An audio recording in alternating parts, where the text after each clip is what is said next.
আজকে গতকাল মালদার মোথাবাড়িতে হিন্দুদের একটা উৎসব ছিল, পরব ছিল, শোভাযাত্রা ছিল। আর আজ সেই পাড়াতে অন্য সম্প্রদায় থেকে কয়েক হাজার লোক গিয়ে আক্রমণ করেছে, মন্দির ভেঙেছে, দোকান ভেঙেছে, বাড়ি ভেঙেছে, থানাও ভেঙে দিয়েছে।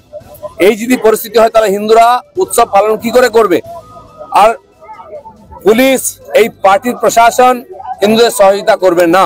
সেই জন্য বাধ্য হয়ে আজকে আমরা এখানে নেমেছি। প্রত্যেক ইয়ের সঙ্গে, শোভাযাত্রার সঙ্গে আখাড়া থাকবে। হিন্দু যুবকরা লাঠি নিয়ে বেরোবে। তাদের নিজের ধর্ম, সংস্কৃতি এবং জীবনের রক্ষার দায়িত্ব হিন্দু সমাজকে তুলে নিতে হবে।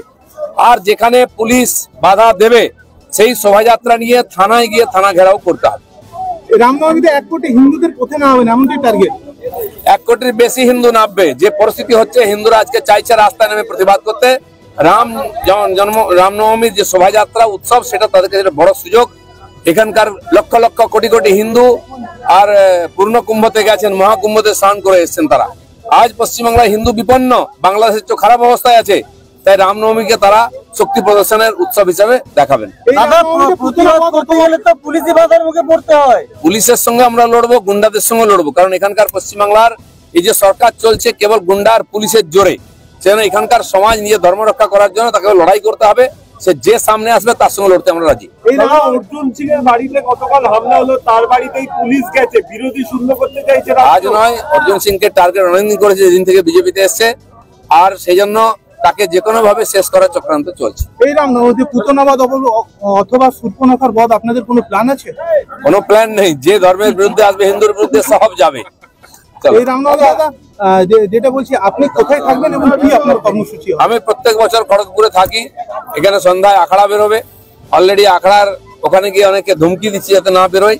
আমরা বলে দিতে চাই যে এত বছর ধরে এখানকার পরম্পরা আছে খড়গপুরে। আর বিভিন্ন আখড়া তাদের শোভাযাত্রা করেন, দেবী দেবতার মূর্তি নিয়ে, ট্যাবলো নিয়ে, সাধারণ মানুষ নিয়ে এবং লাঠি খেলতে খেলতে আসেন। সেটা এবারেও হবে। সেজন্য আমরা পুরোপুরি আখড়াগুলোর সঙ্গে আছি। আজকে তার একটা এখানে প্র্যাকটিস রাখা হয়েছে।